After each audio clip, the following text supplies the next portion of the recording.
Imaginez que vous êtes archéologue.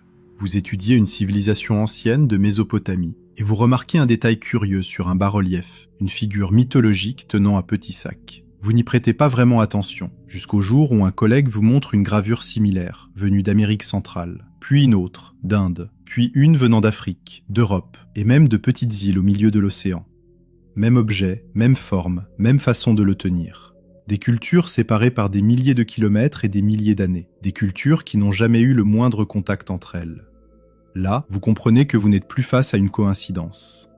Ce mystère intrigue les chercheurs depuis des générations. Une explication a récemment émergé. Une explication qui pourrait bouleverser tout ce que nous pensons savoir des origines de notre civilisation. Commençons par mesurer l'ampleur du phénomène. En Mésopotamie, ce sac apparaît dans l'art des Sumériens, des Assyriens, des Babyloniens, des Mitanniens, des Phéniciens, ainsi que chez les anciens Arméniens. Si vous traversez l'océan, il apparaît dans des œuvres méso-américaines chez les Olmèques, les Toltèques et les anciennes tribus de Veracruz qui précèdent les Aztèques, les Mayas et les Incas. En Asie, on le retrouve dans l'art hindou et chez les anciennes tribus d'Indonésie. Les Étrusques l'ont représenté en Italie, les Hittites en Turquie ou encore d'anciennes populations balkaniques. On le trouve même dans les pétroglyphes de Kosseau créés par des populations autochtones d'Amérique du Nord. Et sur ce célèbre site turc vieux de 12 000 ans, Göbekli Tepe. La liste pourrait continuer longtemps, mais le constat est clair, ce symbole est partout. L'explication la plus simple, celle généralement avancée par les scientifiques les moins enclins à l'imagination, c'est qu'il ne s'agit que de sacs, des choses que toutes les cultures possédaient et représentaient naturellement. Mais ça ne résiste pas longtemps à l'analyse. Ces sacs n'apparaissent pas dans des scènes de vie quotidiennes, ils apparaissent dans les mains de figures sacrées, au cœur de scènes mythologiques. Si ce n'était qu'un objet banal, pourquoi l'intégrer systématiquement dans des représentations sacrées ? Pensez-y. Si chaque culture utilisait des sacs, on s'attendrait à une infinité de formes et de styles différents. Or, ces sacs se ressemblent de façon presque identique à travers le monde, souvent tenus de la même manière, dans la paume, les doigts relevés vers le haut. Certains ont proposé que ce sac représenterait le cosmos, le demi-cercle de la poignée symbolisant le ciel, la base carrée symbolisant la terre. Une idée séduisante, mais qui pose elle aussi problème. La plupart de ces civilisations possédaient des traditions cosmologiques extrêmement raffinées, exprimées à travers des œuvres d'une grande complexité. Pourquoi auraient-elles toutes choisi de représenter l'univers entier par un simple sac et un demi-cercle ? L'explication doit se trouver ailleurs. Si vous aimez ce genre de contenu, pensez à vous abonner. C'est gratuit et ça m'aide vraiment à continuer ce travail. Pour avancer, il faut arrêter de regarder le sac et commencer à regarder qui le tient. Prenons d'abord Quetzalcoatl, le serpent à plumes, une divinité olmèque reprise ensuite par les Mayas, les Aztèques, les Incas et de nombreuses autres cultures d'Amérique centrale et du Sud. Selon les mythes méso-américains, Quetzalcoatl serait apparu dans un passé très ancien pour enseigner aux populations primitives l'agriculture, l'ingénierie, les lois ou encore la religion. Il serait le fondateur des grandes civilisations d'Amérique centrale et du Sud. Sur une célèbre gravure olmèque, on voit Quetzalcoatl entourant un homme qui tient ce même sac mystérieux. Tournons-nous maintenant vers la Mésopotamie et la Syrie. Sur un bas-relief, des figures portant ce sac se tiennent autour de l'arbre de vie, symbole universel de la création, du lien entre le divin et la terre et de la source de la connaissance. Et dans leur autre main, ces figures tiennent des pommes de pin, symbole de l'éveil spirituel et de la conscience dans de nombreuses cultures. Ce n'est probablement pas un hasard si la glande pinéale, cette petite glande au centre de notre cerveau que tant de traditions ont surnommée le troisième œil, porte un nom directement inspiré de cette pomme de pin. En Inde, au temple hindou de Brihadeswarar, une sculpture représente ce même sac, devant Shiva, considéré comme le dieu suprême de l'hindouisme, la première divinité arrivée sur Terre, créateur, protecteur et transformateur de l'univers. En Indonésie, sur l'île de Sumba, il apparaît dans les représentations de Panji, un héros associé à la création et à la communication avec les dieux. Et en Mésopotamie, le sac apparaît également dans les mains d'Oannès, une figure représentée comme un être à corps de poisson émergeant du golfe Persique pour enseigner aux premiers humains les fondations de la civilisation. Le tableau est clair, ce sac n'apparaît pas au hasard. Il apparaît partout dans le monde, aux côtés de figures associées au savoir, à la création et aux origines de la civilisation. Ce ne peut pas être une coïncidence. Pour comprendre qui étaient vraiment ces porteurs de sacs, remontons à une source précise, Les écrits de Béroz, un prêtre babylonien du IIIe siècle avant notre ère. Béroz a rédigé en grec une histoire de la Mésopotamie destinée au monde hellénistique. Son œuvre originale est perdue, mais nous est parvenue à travers des citations d'auteurs grecs et romains. Selon Béroz, Oannès n'était pas une figure isolée. Il était le chef d'un groupe appelé les 7 Apkalous, ou 7 sages. Béroz décrit leur arrivée à une époque où les premiers humains vivaient sans loi, comme des bêtes sauvages. Les 7 sages leur apportent la connaissance des lettres et des sciences, leur apprennent à construire des maisons, à fonder des temples, à établir des lois, à comprendre la géométrie, à cultiver la terre. En résumé, ils civilisent l'humanité. Voici maintenant un détail essentiel. Dans la mythologie sumérienne et babylonienne, les Anunnaki sont les grandes divinités, les dieux majeurs qui gouvernent le cosmos. Les Apkalous, eux, ne sont pas des Anunnaki. Ce sont leurs messagers envoyés par le dieu Enki, divinité de l'eau et de la sagesse, pour transmettre le savoir aux humains. Dans l'art mésopotamien, les Anunnaki ne sont jamais représentés portant ce sac. Seuls les Apkalous le portent. Ce détail est important. Si ce sac était un simple symbole de pouvoir divin, on s'attendrait à le voir entre les mains des grandes divinités. Ce n'est pas le cas. Il est réservé à un groupe précis, ceux qui voyagent, qui transmettent, qui enseignent. Ce sac serait donc une sorte d'insigne, le signe distinctif de ces messagers porteurs de savoir. Un badge qui permettrait d'identifier instantanément les membres de ce groupe, de cette confrérie, peu importe la culture ou la région du monde où ils se trouvent.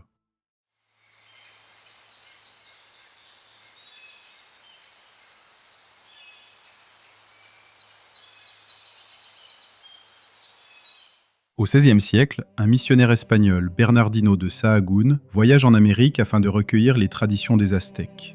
Son travail constitue aujourd'hui un témoignage précieux sur leurs traditions, qui elles-mêmes remontent à des récits bien plus anciens, des récits qui parlaient déjà de Quetzalcoatl. Ces écrits révèlent quelque chose de remarquable. Tout comme Oannès et ses 7 sages civilisateurs, Quetzalcoatl ne serait pas arrivé seul. Il voyageait à la tête d'une confrérie de sages, arrivés, selon la tradition, de l'autre côté de la mer, dans un bateau qui se déplaçait seul, sans pagaie. Ensemble, ils ont apporté savoir et compétences à des populations encore non sédentarisées. Même structure qu'en Mésopotamie, même mission, même type de figure et même sac. Nous avons donc des récits mythologiques de groupes de sages civilisateurs portant le même insigne sur plusieurs continents, à des époques différentes, dans des cultures qui n'avaient aucun contact entre elles. Comment est-ce possible ? Et si ces figures, Oannès, Quetzalcoatl et tous leurs équivalents à travers le monde, n'étaient pas des dieux ou des êtres mythologiques, mais le souvenir d'un peuple réel ? Une civilisation avancée qui aurait existé bien avant les premières civilisations connues. Une civilisation détruite par une catastrophe et dont les survivants se seraient dispersés à travers le monde avec comme mission de civiliser les populations primitives qu'ils rencontraient, devenant dans la mémoire collective ces mystérieux porteurs de savoir. Cela expliquerait pourquoi ces figures apparaissent sur tous les continents, pourquoi elles portent le même sac, pourquoi elles sont toujours associées au même savoir, agriculture, architecture, loi, écriture. Mais quelle était cette catastrophe et qu'est-il arrivé à cette civilisation ?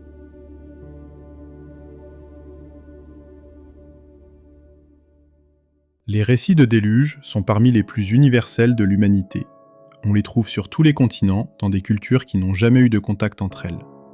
Et ils racontent tous la même histoire. Dans la tradition mésopotamienne, il y est décrit une civilisation florissante détruite par un déluge envoyé par Enlil, le dieu de l'air et du vent, l'une des plus hautes divinités du panthéon sumérien, car il ne supportait plus l'arrogance des humains. Mais son frère Enki, dieu de l'eau et de la sagesse, avertit un homme du nom de Ziusudra. Il lui ordonne de construire un bateau et surtout d'enfouir des tablettes contenant tout le savoir humain dans la ville de Sipar, la cité du soleil, avant que le déluge n'arrive. Lorsque les eaux se retirent, les survivants reçoivent un ordre, retourner à Sipar pour exhumer les tablettes et les transmettre à l'humanité. Évidemment, il y a aussi la tradition biblique, avec Noé et son arche qui ressemble beaucoup à cette histoire. Ou encore dans les textes d'Edfou, gravés sur les murs du temple d'Horus en Égypte, qui décrivent une île détruite par un déluge, dont les survivants se réfugient en Égypte afin de fonder une nouvelle civilisation. Sans oublier le mythe de l'Atlantide chez Platon. Partout, une catastrophe, des survivants et la reconstruction d'une civilisation sur les ruines de l'ancienne. Pour certains chercheurs alternatifs, comme Graham Hancock et bien d'autres, il ne s'agit pas simplement d'une coïncidence mythologique, mais plutôt de la mémoire d'un événement réel. Ces récits ne seraient pas des inventions religieuses, ce seraient des souvenirs. des événements réels transmis oralement pendant des millénaires qui se sont progressivement habillés de divin jusqu'à devenir les mythes qu'on connaît aujourd'hui. Dans cette lecture, les survivants qui récupèrent les tablettes et reconstruisent la civilisation ne sont pas des personnages mythologiques, ce sont les rescapés réels d'une civilisation avancée détruite par la catastrophe. Des humains porteurs d'un savoir extraordinaire, dispersés à travers le monde afin de partager leurs connaissances. Et c'est leur souvenir déformé, amplifié, mythologisé au fil des générations qui est devenu Oannes, les Sept Sages, les compagnons de Quetzalcoatl et toutes ces figures civilisatrices portant ce même sac. Ce qui explique sans doute pourquoi Oannes émerge de la mer. Selon le mythe décrit par Bérôze, Oannes sort littéralement du golfe Persique pour enseigner aux hommes, un être à corps de poisson venu des eaux. Si les survivants venaient d'une civilisation côtière, engloutie par une montée des eaux catastrophique, ils auraient effectivement émergé de la mer aux yeux des populations qu'ils rencontraient. Et ce souvenir, transmis de génération en génération, se serait transformé en cet être mi-homme, mi-poisson, venu civiliser l'humanité.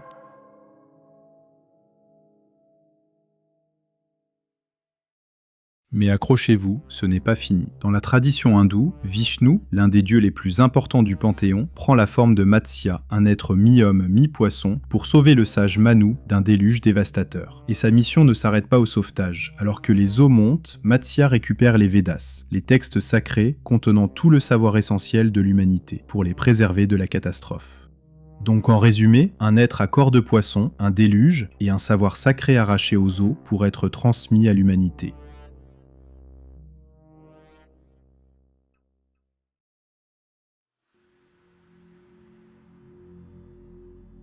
Tout ce que nous venons de voir semble converger vers un même endroit. Göbekli Tepe, en Turquie. Découvert en 1994 par l'archéologue Klaus Schmidt, daté entre 9600 et 8200 avant notre ère, c'est le plus ancien site mégalithique connu. Et c'est le plus ancien endroit où ce symbole du sac aurait été retrouvé. Depuis sa découverte, sa fonction exacte fait débat. Site religieux, observatoire astronomique, on ne sait pas vraiment. En 2017, deux chercheurs de l'université d'Édimbourg, Martin Sweatman et Dimitrios Tsikritsis, proposent une explication particulièrement frappante pour le pilier 43, le plus célèbre du site. Selon eux, ce pilier enregistre la date d'un événement traumatique, l'impact de fragments d'une comète sur la Terre. Les lignes sinueuses et les formes carrées représenteraient ces fragments et la figure décapitée au bas du pilier symboliserait le désastre qui s'en est suivi. Plus encore, le disque que vous voyez au-dessus de l'aile du vautour symboliserait le soleil, et les animaux gravés sur ce pilier représenteraient des constellations telles qu'elles apparaissaient dans le ciel au moment de l'impact. Une façon de dater l'événement avec précision, de le figer. En recherchant à quelle période ces constellations auraient été alignées de cette manière, Sweatman et Tsikritsis arrivent à une date, environ 10 950 avant notre ère, soit très précisément le début du Dryas récent. Cette période de bouleversement climatique extrême qui a plongé une grande partie du monde dans des conditions catastrophiques, avec des méga-tsunamis et des inondations massives à travers la planète. Göbekli Tepe aurait donc été construit par les survivants de cette catastrophe pour la commémorer et en enregistrer la date dans la pierre. Et c'est là que tout se connecte. Pour construire un tel site, avec cette précision astronomique, ces mégalithes de plusieurs tonnes, ce calendrier gravé dans la pierre, il fallait déjà posséder un savoir considérable. Des chasseurs-cueilleurs n'auraient pas pu construire cela. Ces bâtisseurs n'étaient pas des nomades qui taillaient la pierre pour la première fois. Ils étaient les héritiers d'une connaissance avancée, acquise avant la catastrophe. Göbekli Tepe serait donc la preuve de cette civilisation pré-catastrophe, ou plutôt la preuve de ses survivants. Et les sacs gravés sur le pilier 43 représentent peut-être exactement ça, ces porteurs de savoir, rescapés d'un monde englouti, qui ont recommencé à bâtir, avant de se disperser à travers la planète pour transmettre ce qu'ils avaient sauvé de la catastrophe. Cette lecture permettrait également d'expliquer pas mal de choses que les historiens peinent encore à justifier aujourd'hui. Par exemple, peu après la fin de l'ère glaciaire, des sociétés aux quatre coins du monde se sédentarisent et inventent l'agriculture de façon quasi simultanée. En Mésopotamie, en Chine, en Amérique centrale, en Afrique. Des cultures qui n'avaient aucun contact entre elles. Et ce n'est pas tout. À travers le monde entier, on retrouve des sites mégalithiques qui se ressemblent de façon troublante. Des structures monumentales en pierre, souvent astronomiquement alignées, construites avec des techniques qui semblent totalement anachroniques avec les capacités supposées de l'époque. Göbekli Tepe en Turquie, les sites de la vallée sacrée au Pérou et autour du lac Titicaca, les pyramides d'Égypte et plus généralement du monde entier, les constructions des Étrusques en Italie, les statues de l'île de Pâques, les mégalithes de Chine, et bien plus. Des sites séparés par des océans entiers, mais qui partagent les mêmes caractéristiques, les mêmes niveaux de précision et souvent les mêmes alignements astronomiques. La coïncidence est pour le moins surprenante.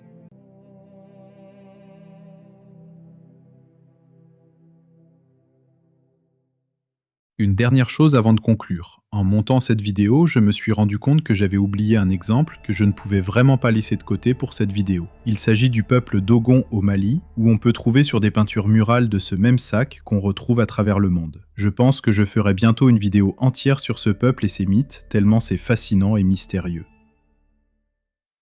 Première chose très intéressante à noter, c'est que les Dogons vénèrent des êtres appelés les Nomos, des créatures amphibiennes, mi-homme, mi-poisson, qu'ils décrivent comme venus du système de Sirius pour apporter aux hommes la connaissance et les fondations de la civilisation. Ensuite, ce qui rend ce peuple vraiment unique, c'est leur connaissance astronomique. Dans les années 30, des anthropologues ont découvert que les Dogons connaissaient depuis des temps immémoriaux l'existence de Sirius B, une étoile invisible à l'œil nu que les astronomes occidentaux n'ont confirmé qu'en 1862 et photographié qu'en 1970. Ils en connaissaient l'orbite autour de Sirius A, fixée à 50 ans, avec une précision que la science moderne ne pouvait pas encore vérifier à l'époque. Comment est-ce possible ? Les Dogons ont une réponse simple. Les Nomos le leur ont enseigné. Des êtres amphibies, venus des étoiles, porteurs d'un savoir extraordinaire. Encore une fois, on retrouve ici les mêmes figures et la même symbolique, à part que les Dogons disent clairement que l'origine de ces êtres est extraterrestre et plus précisément du système de Sirius. Je souhaitais aussi vous partager ces 4 représentations venant des 4 coins du monde sur lesquelles je suis tombé en faisant cette vidéo. Les Nomos Dogon, une gravure égyptienne, une stèle Olmec et un ancêtre maori de Nouvelle-Zélande. Aucun contact possible entre ces civilisations. Je vous laisse observer par vous-même, mais je ne vais pas vous apporter plus d'informations sur ces photos dans cette vidéo, car je n'ai pas encore fait les recherches pour. Mais si vous avez des idées sur ce que ça pourrait représenter, dites-le moi en commentaire, je serai très intéressé. Pour terminer, prenons un peu de recul. La géologie dit qu'une catastrophe massive a frappé la planète il y a environ 12 000 ans. L'archéologie dit que l'humanité a fait un bond civilisationnel inexpliqué juste après. Les mythes disent que des sages rescapés d'une catastrophe sont venus enseigner aux hommes. Et ce petit sac identique sur tous les continents dit que quelqu'un a traversé le monde entier avec quelque chose à transmettre. Chaque pièce, prise isolément, reste une hypothèse. Mais ensemble, elles dessinent quelque chose. L'esquisse d'un peuple oublié, d'un savoir et d'une catastrophe. Et le souvenir, fragmenté à travers 1000 cultures différentes, de ceux qui ont survécu et qui ont dû tout recommencer.